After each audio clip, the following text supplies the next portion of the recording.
Hey, I'm Stephanie Shanti, and today I'm going to share with you some really easy myofascial release and massage techniques to release the jaw, the temporalis, so the kind of cranium behind the ear here, the neck and the shoulders, and then we might even roll down to the bottom of the spine as well.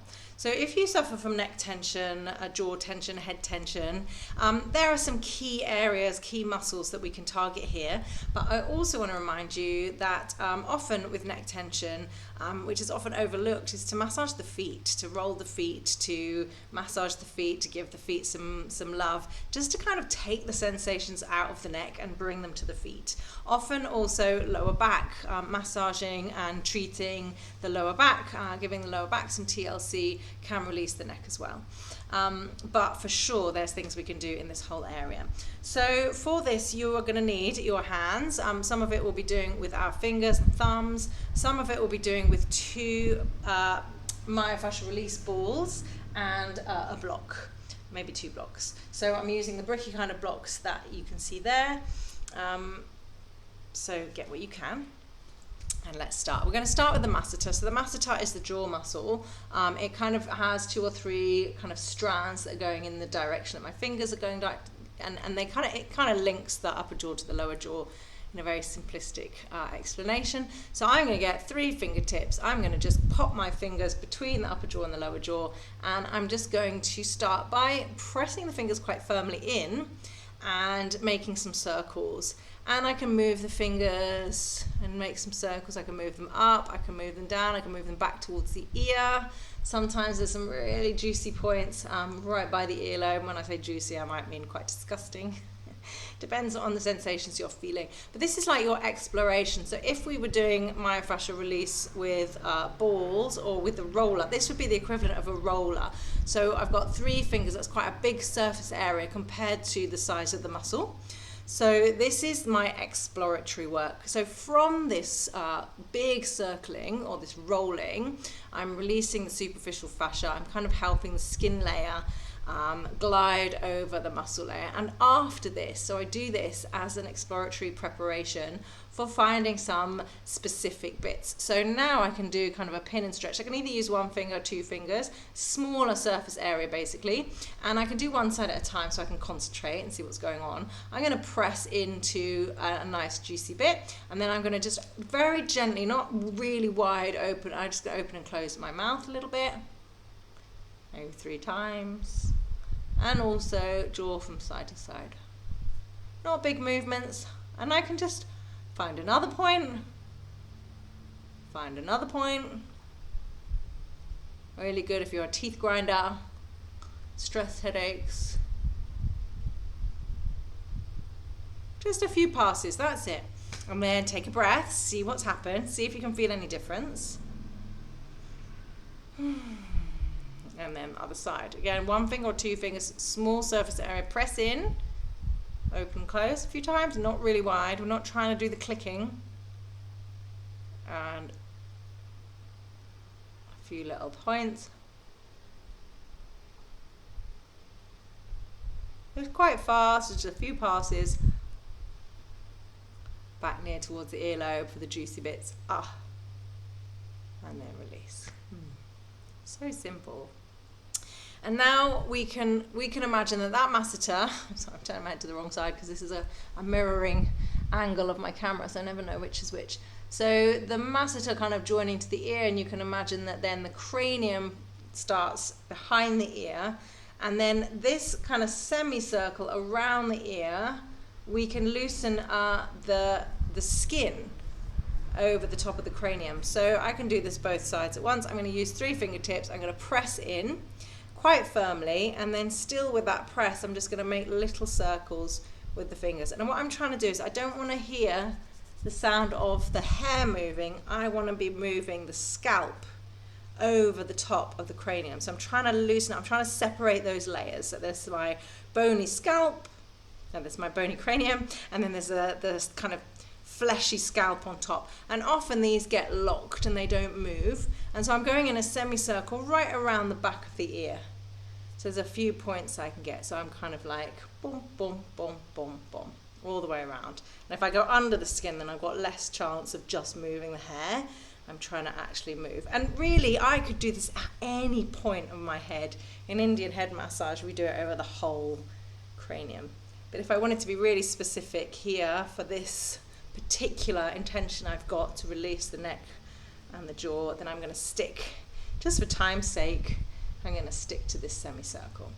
After we've done the masseter and the temporalis, we can have a little rest. Each time it's nice to kind of check in and see if there's any difference to what you've done. And then we can do the sternocleidomastoid. So as I turn my head, I'm going to turn my head to my right, and then my left sternocleidomastoid, or SCM, you can kind of see it. Now I'm going to get my thumb and hold the back of it, and my fingers to hold the front. So there's this kind of rope. Now I don't want to be touching my glands or the fingers not too far into my throat, but you can really, when you turn your head, you can see this rope. You can definitely feel it up underneath the earlobe. I'm just going to pinch it, and it's like, it is this kind of ropey band. I'm just going to pinch it. I can do like 1 or 2 pinches before it kind of disappears underneath the skin. But you can really feel that there is some nastiness, and there's some lovely trigger points right at the top of this. And I can also do that with the other side. So again, I turn my head, and then that kind of ropey muscle, it sticks out. If I go under the earlobe, I'm at the front of it. So then instead of using the finger and thumb, I kind of use the hooky bit of my knuckle, the thumb at the back. So I'm kind of, it's like I'm trying to get behind it. I'm trying to pull that rope away from the other structures. A lot of massage and myofascial release is just literally just separating the layers of everything out. It's not even doing any fancy massage to it. It's just like defining the layers, like finding the edges of everything. And that just helps them all slide and glide easier on top of each other. And then release. Take a few breaths. Now the sternocleidomastoid, the SCM, actually goes from the back of the ear and it comes down to the chest. So then what I can do is I can kind of take the opposite hand over to the other side of my chest. So I'm at the top of the chest, so I'm below my collarbone and I'm not on the sternum. So I'm between the collarbone and the sternum here. So this kind of fleshy bit, I'm going to bring the heel of the hand, I'm going to press it in there, and then I'm going to pull it down as if I'm trying to pull the skin, and then I'm going to clamp it with the other hand. So I'm pulling everything down here, and then I'm going to move my head up and away, and I'm also going to start moving my jaw around until I can feel this lovely stretch. If I move my head back or forward or further over, I can feel this connection to the jaw and to the ear, and that's just helping me stretch the bottom, the other end of the SCM. And you really don't need very much of this stuff. Release. Have a breath. And then we'll go for the other side. So I'm below the collarbone, I'm off the sternum, the heel of my hand is going to be clamping. Press, pull, clamp.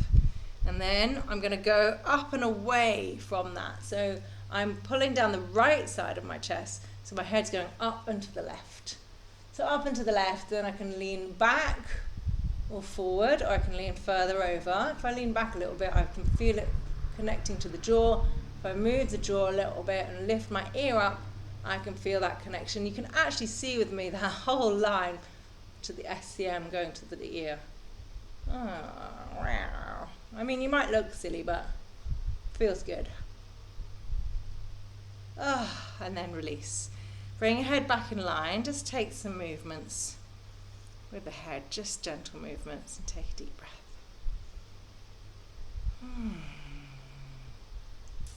So we've done masseter or jaw, we've done temporalis, or the little semicircle behind the ear, and we've done the SCM, which goes from behind the ear and it comes down to just below the sternum. So we can also do the scalenes. So the scalenes are quite deep and they're right on the sides of the neck. And so they're a kind of funny one to massage. But if I find the SCM and then I go to the back of it, if I'm hooking the SCM with my thumb on the back of the SCM and my fingers on the front of the SCM, if I were to turn my thumb down, I would then be actually hooking the trapezius, which is the neck muscle, but so that's kind of like grabbing the back, so that's like grabbing like as if I'm pulling myself up by the scruff of the neck. So forward and I'm grabbing the SCM, backwards and I'm grabbing the trapezius or the scruff of the neck.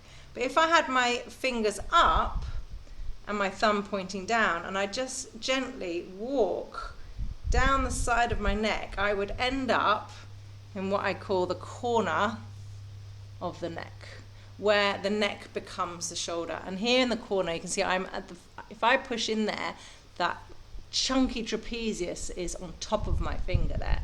But if I come, so I've got the SCM there, got the thumb on the back of the SCM, just keep the thumb there, but turn the thumb down, and I just walk down, walk down the side of the neck. There's all sorts of really hard, firm structures, and I end up in the corner where you can see the trapezius is there kind of behind my thumb, and I'm tucking right in, because the scalenes, they go down the side, they're quite deep, they're underneath all this stuff, but we can kind of press into them, and then they come and join the top ribs, which are underneath this structure. So as long as I start behind the SCM, in front of the trapezius, and I just walk down literally just the side of the neck, and I end up in that kind of squashy pocket of the corner, then I've had some effect on the scalenes. And then I can do the other side. So again, I grab the SCM. So my thumb now is going to be where I want to start. So if I went back, I'd be the scruff of the neck. If my fingers are up the top and my thumb's pointing down, I can walk straight down until I'm snug in that corner where the neck and the shoulders meet. So find the SCM, thumb down, just walk, and you land in that little corner. Now you might find with the neck muscles and the jaw muscles, we're really asymmetrical in how we behave and how we sit and how we move. So often they're in balance. So one side will be really strong and really tight, one side you might not feel anything. And with MFR, if you don't feel something in that muscle, you don't have to worry about it. You can just be really happy about it, because it means you don't feel tension. Well done. So now we've done the scalenes down the side. So now what we can do is roll around the ridge of the cranium. So I've got my guy here because I'm going to help use him as a visual. So this is Skelly, and what I'm going to do is show you the cranial ridge. So basically from the back of my ear, he doesn't actually have ears, but we are going to place a block, and if my fingers are the flat block, I'm just going to roll my head around like that. So this is what it looks like in practice. So you need one of those kind of medium blocks. So we used to use the blocks that were really like bricks, and then we also use the flat blocks, which are really nice to sit on. And then now what are really popular are these kind of like medium blocks. So these are really good for this technique. You can make do with other things, but these will be like my preferred kind of technique. So I'm going to have that block on its middle height. This would be high, this would be medium, this would be low. So it's medium height, middle height. And I'm going to just place the back of my head on the top of that. So I'm going to have my knees bent so that my lower back stays nice and relaxed. The bottom of the block has to stay flat to the floor, and the top part of the block has the back of my head. But as I relax, what will happen, as I bring my head nice and heavy, what will happen, and you want to really make sure that the block stays upright and doesn't lean, because you don't want it to suddenly escape from under you and bash your head into the floor. But as I relax my head, is less of the back of the head is on the block. The chin tips towards my chest, and this front corner, the front ridge of the block, actually starts pressing underneath the cranial ridge. My neck is off the block.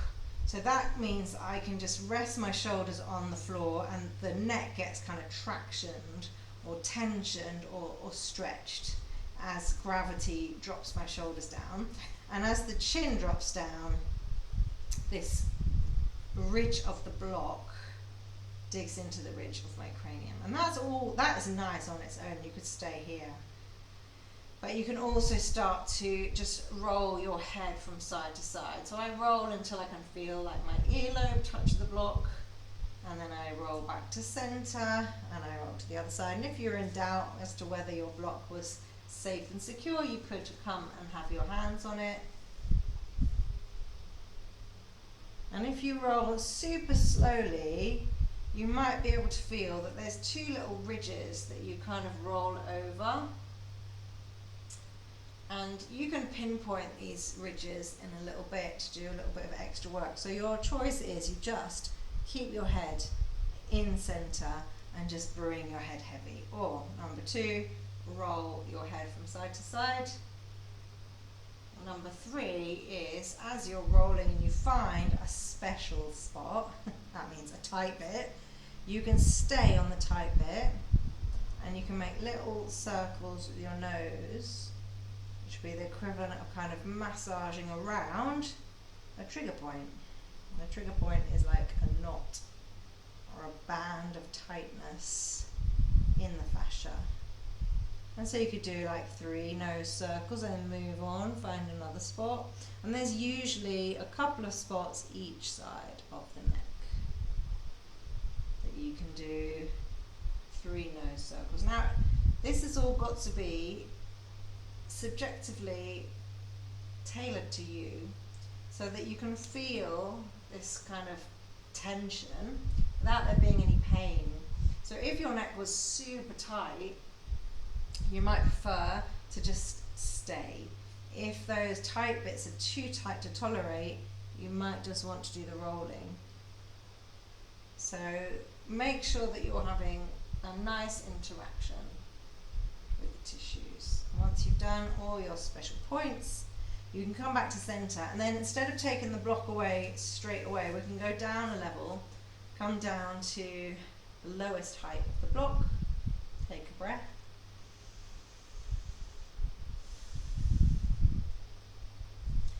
And then you can take the block away completely, rest completely, and just see what effect that's had. And often this is quite dramatic when you put your head down. It doesn't have to be, but I often find that it's like quite incredible when I rest my head down.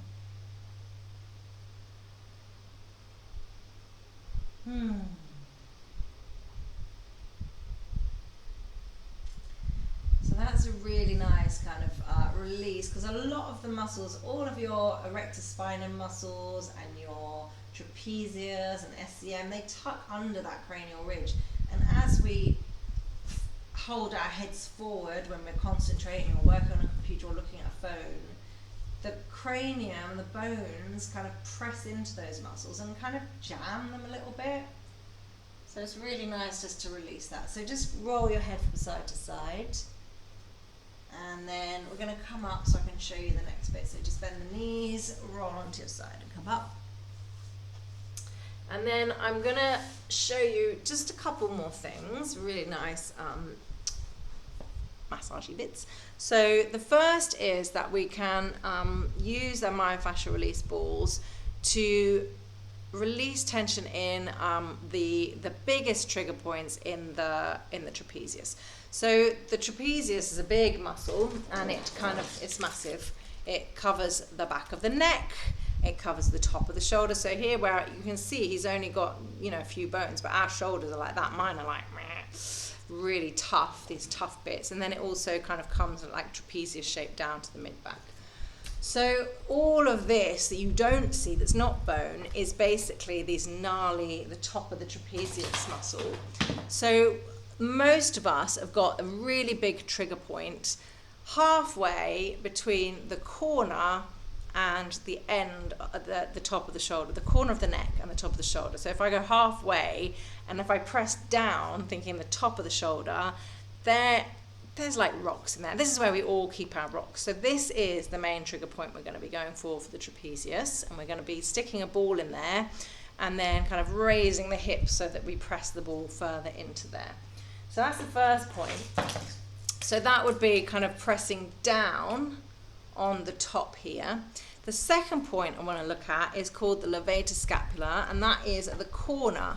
So this is the corner of the shoulder blade. So this is the inside edge of the shoulder blade, and this is the top of the shoulder blade. So here in the corner, there's another lovely trigger point. So this is the levator scapula that joins the shoulder blade to the neck. So it's kind of like that shape, like the shape of my finger. And it gets really, really tight. It's right on the corner bit here. So the first point will be on the top of the shoulder. And then the second point is going to be creeping in a little bit towards the spine and down a little bit, so we'll actually be putting the ball about there. And then we can kind of roll the ball down a little bit into the lower back. So what you're going to need for this next little section is 2 myofascial release balls. If you've got tennis balls, that's fine, but where we have them at the top, because they're kind of furry and they don't stick, they might roll out. So these myofascial release balls are quite... oh no, it's rolled right away. One moment, please. So these myofascial release balls are kind of like sticky. So they're great because they kind of stick to your skin. You can do it skin on skin if it's not sticking to your clothes. That's where maybe the top point, the trapezius point, you might not get a handle on tennis balls. And these are just got that little bit of give. They're a little bit squishy. So I just recommend them above tennis balls. But if you've got nothing else, tennis balls are good. So what we're going to need is 1 block, handy, and the 2 balls. Actually, I've got the block here anyway. So we're going to lie down, and you're going to take your balls, 1 in each hand, and you're just going to pop them. You can use the opposite hand to pop it in the right place, but really I'm thinking about the top of the shoulder. So I don't need to tuck this ball in very much at all, just to get it to stay in the same place. It's not doing anything yet because I haven't put any weight on it, because I'm trying to put pressure into the top of the shoulder. So it's not doing anything yet, but I'm just kind of sneaking them in place. They're between the corner of my neck and the outside of my shoulder. And then to get some pressure on that, what I'm going to do is actually lift my bum up onto a block, and then just squeeze them in a little bit more. Now you might already feel that there is some pressure on that top structure, but if you want a bit more, then you'll take your arms overhead. And by this point, you probably are putting quite a bit of pressure onto those balls. Now you could apply pressure and take pressure away, just taking the arms up and overhead. You can feel how, as the arms go down by the sides, you're releasing pressure. As the arms go over the head, you're applying a bit more pressure. Now you could also cross your arms and take hold of opposite shoulders and just press one shoulder down. You can even hold your elbows for this bit and just kind of wriggle, and you'll be pressing one side in. You could also just have your arms by your sides and move your head a little bit. Sometimes that will give you a little bit of sensation deeper. For me, it's definitely arms overhead. It's actually just applying more pressure down into it. So I can just be with the arms over the head and just moving around a little bit, or my favourite is up and down. So they're your trapezius, the big trapezius trigger point. There are loads of other trigger points. I'm just giving you the most easy ones to find. And then to find that levator scapular trigger point, I'm going to again use the opposite hand to push the ball further underneath me and closer into the spine. So I'm still quite high. I'm not sure if you can see the ball, but I'm still quite high, but the balls are closer in towards the spine and a little bit lower down. And what I'm going to do with this is I'm going to take my arms diagonally up and away and then cross them over to the opposite hip. And these trigger points are quite close to each other, so sometimes you don't really know what you're on, but you found a special spot. So do feel free to experiment. You know, you might not have the ball in exactly the same spot as me, as long as you're not like on the bone of the shoulder blade, because that doesn't really need softening, doesn't need relaxing. Then you might find your own little nice bit. So I can either do the diagonal thing with my hands, or I can do the up and down again, or I can make big circles. Or I can again hug and just rock from side to side, because that's going to push one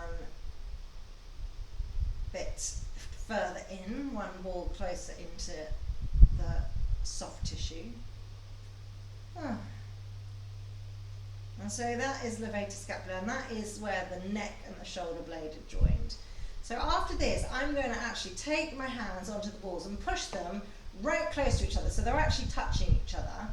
And I'm going to press into my feet then and roll, move the hair, I'm going to roll the balls down and my body up. And I'm actually going to come off the block in my bottom, and I'm going to bring the block instead under my head. Now the balls are probably level with my armpit, I don't know if you can see them there. And these are now in my rhomboids, my erector spinae, so between the shoulder blades and the spine. And I can press on my feet and just roll. So by using my feet, I can press. It's like the back of my head is pressing into the block up and down, and that means the balls are rolling up and down that channel between the spine and the shoulder blades. And that's very nice. I mean, nice is a relative word, isn't it? Nice stroke, disgusting. But I mean, you don't want pain. You can feel a nice challenge. And so that's rolling up and down the rhomboids. I could stay and I can roll, make shapes with my arms. This is also very nice because it's just making those rhomboids move. And again, I can do the hugging thing, rocking from side to side.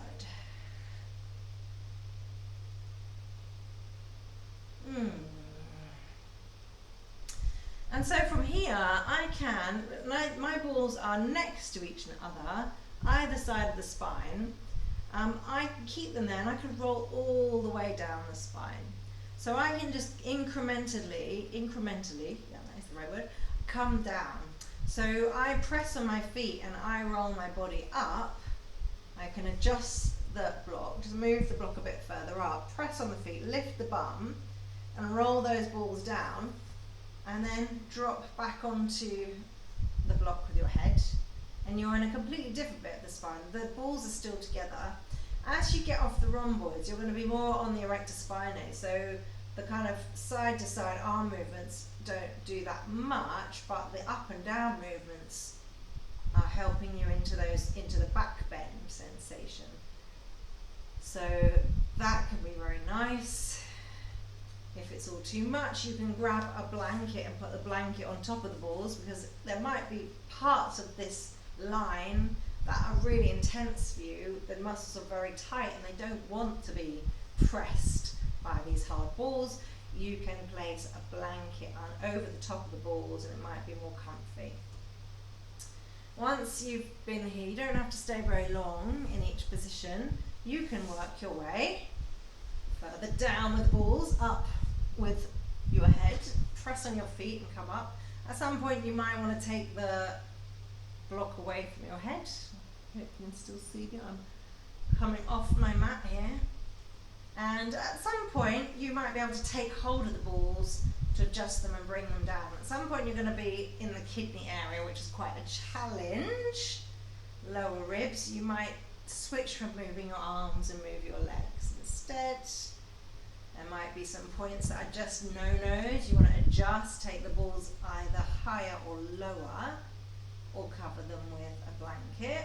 You can try stretching out one leg at a time, or both legs, and you can also experiment with arms over the head. This would be really supporting this kind of lengthening of the muscle as you rest your weight down on the balls. And then what we can do is end with the balls right in. I'm actually going to just come back onto my mat. You can end with the balls right in the deepest curve of your lower back. So this, what I mean by this is, it's the place where I can get my hands underneath my body. And the balls are right next to each other, they're touching each other, and they're right underneath the small of my back. So really they're supporting the small of the back. If it feels too much, you can lift your bottom up and put your hands underneath, or you can put a flat blanket or a flat block under there. If it's making the arch of your lower back just too high, you can take the arch away by kind of making it smaller. If it's nice and supportive for you, you can stretch your legs out. If that again intensifies it, have the feet flat on the floor. You can have the arms where you want them. You can even do like a mini Shavasana-ish with these balls in the lower back, where you're just allowing yourself to just sink your weight down. It's just adding some compression to the fibres of the lower back, which are constantly working to hold you up. And as I said at the beginning, the lower back is constantly speaking to the upper back. So sometimes if the neck and jaw are tight, just releasing the lower back is like half of the problem gone. So just become heavy on those balls if it's tolerable, if you can relax more and more. If you find that you're tensing up in reaction and you just can't relax, then it's pointless. You need to make it more comfy. Smaller balls, a softer surface area, blanket over the top, or lifting the bum up as well to take that sharp curve out.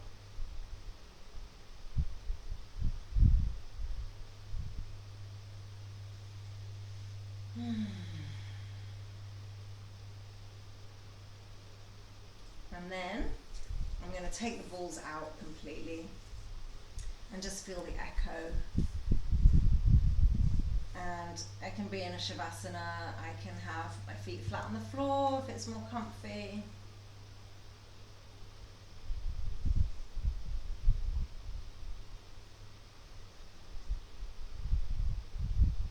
And I can feel that kind of echo of where the ball was, the reaction to the compression that I gave to those tissues. Now I've released the compression. It's like the fascia sucks in hydration like a sponge.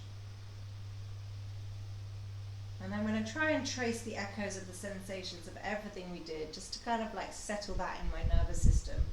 So we started with the masseter, the jaw, with our fingertips. So I want you to kind of take your awareness now to the jaw and just trace sensations that you are aware of in the right jaw and the left jaw.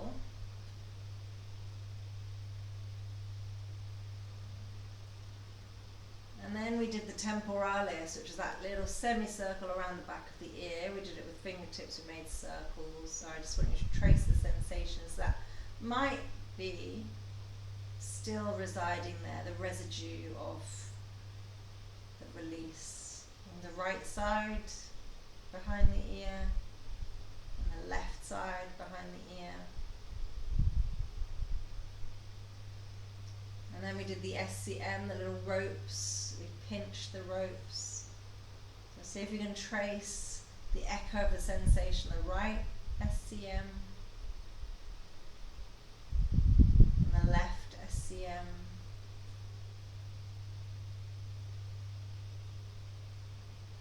And then we did the scalings that come right down the sides and tuck into the corner in front of the trapezius. Just came down with our thumbs pressing in. So an echo of that for you on the right side and the left side. And then we massage along the cranial ridge, a beautiful massage on the block, using the block as our tool.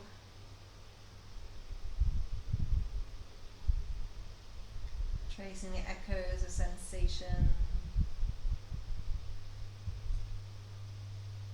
And then we found the big trapezius trigger points right on the top of the shoulder. Lifted the hips up. And then we went in a little bit, down a little bit onto the corner, the top of the shoulder blade, away to scapula. And then we brought the balls together and down in between the shoulder blades, so we were on the rhomboids. And then we crept those balls down either side of the spine, little bit by little bit, trickling down the sensations until we ended at the lower back, deepest lumbar curve.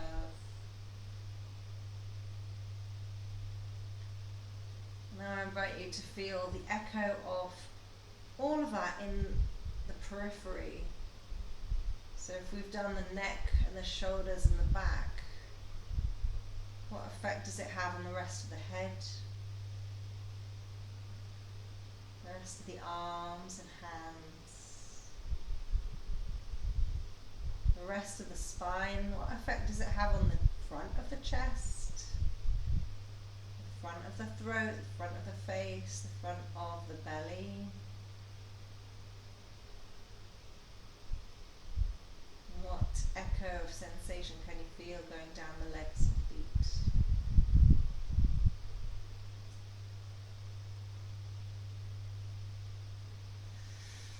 And